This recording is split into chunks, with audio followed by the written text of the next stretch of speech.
Hey guys, welcome back to the channel. My name's Onos, and today we're going to talk about the Obsidian Samurai. We're going to cover why you should farm him, and then I'm going to do a very quick boss guide to show you how. Just before we start, if you do enjoy the video, please leave a like or comment. It helps the channel out in a big way. I have a number of Nioh 2 videos in the works, so please make sure to subscribe so you don't miss out on any useful tips. Okay, let's jump in. So first off, why?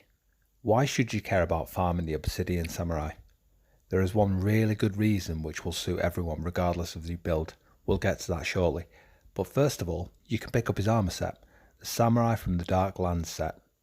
It's a heavy armor set made of 7 pieces and includes the Obsidian Armor, Gozutenno's axe and the Starcutter Sword. The set bonus is awesome for anyone with high stamina in the build, and particularly for axe wielders. The set bonus includes Rage Duration plus 30%, that's a skill in the axe weapon tree in case you're wondering, Damage Taken minus 3%, Life plus 100, Melee Damage plus 5%, Life Drain based on Lightning Attack with a B plus scaling, and an attack bonus based on Stamina with an A plus scaling. That's huge. So what else can you get from him? Well, you can pick up the smithing text for the axe, the sword and the armor if you're lucky, which means you can craft your own and keep your gear up to level easily. I managed to get the text for Gozutenno's axe on my second win. You can also get the hidden skill for the axe weapon tree called Spirit Storm, and no, I haven't got that one yet. So next, and this is where it's important for everyone regardless of build, you should want to farm him simply so you can level up. The quest is called a Fallen Match. It's found in Shadow with a recommended level of 64. Now the quest reward itself is for 13,800 Amrita. You get more on top of that for actually beating him, but, and this is the important bit, every time you beat him after your first win, he will give you a Luminsight shard, which is worth 20,000 Amrita. So basically, every time you beat him, you get him well over 40,000 Amrita. If you're tackling this quest at level 64, then you only need to beat him twice and you'll be able to level up and you'll have some Amrita to spare.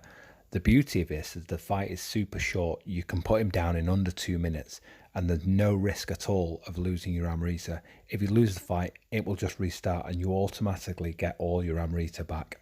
I use this method to go from level 63 all the way up to level 70 in a really short space of time to help me progress through the next bit of the story. So that's the why. Now I'll show you the fight and we can cover the how.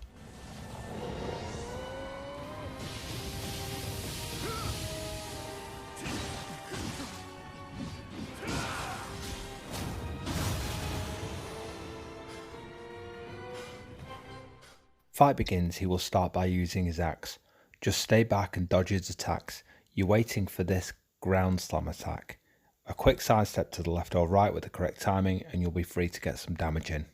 Now, when you've hit him a few times, he's likely to do this. This is basically a defense boost and it gives him stagger resistance.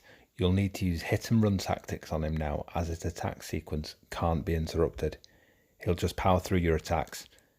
When that buff runs out, you can stagger him, which gives you a little bit more freedom to maximize your attacks. He does a leaping attack, which you just saw. I'll show you again now.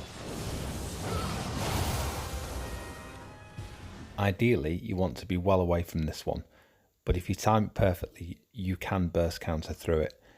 Be aware though that if he hits you with it, you'll take a good chunk of damage and you'll have your movement slowed for a while by the electrified effect. He often follows that move up with a thrown ball of lightning.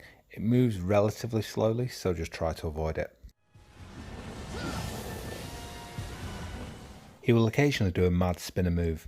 Again, you want to be out of reach for this one. You won't be able to interrupt it, but if you wait for him to finish and his stagger resist buff isn't active, you may be able to catch him when he's out of key and take full advantage. Some things to watch out for.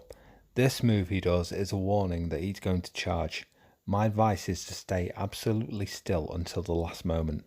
If you're already moving left or right, his charge can track you and you'll still be hit. The way I dodge it is to wait until the last moment, then roll toward him but in a diagonal direction so that he flies past you. Again, you can punish him when he's finished with his charge. He'll be low on key energy so you can make the most of it. At some point in the fight, he will swap weapons to use the katana. With this weapon, he's much faster and can do a charging slash attack which hits at range. My recommendation here is if you have the sloth talisman in the magic tree, you can slow his movements down.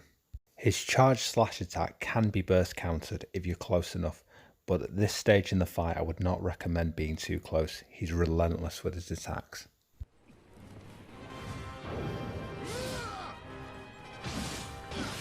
I'll leave the full fight at the end of the video. It's only about a minute and a half, so feel free to give it a look. And I'll wrap it up there, guys. Thank you very much for joining me. I really appreciate your time. If you enjoyed the video, please like and leave me a comment. Feel free to subscribe if you fancy making sure that you don't miss out. And hopefully, I'll see you for the next video. Thanks again, guys. See you now. Bye-bye.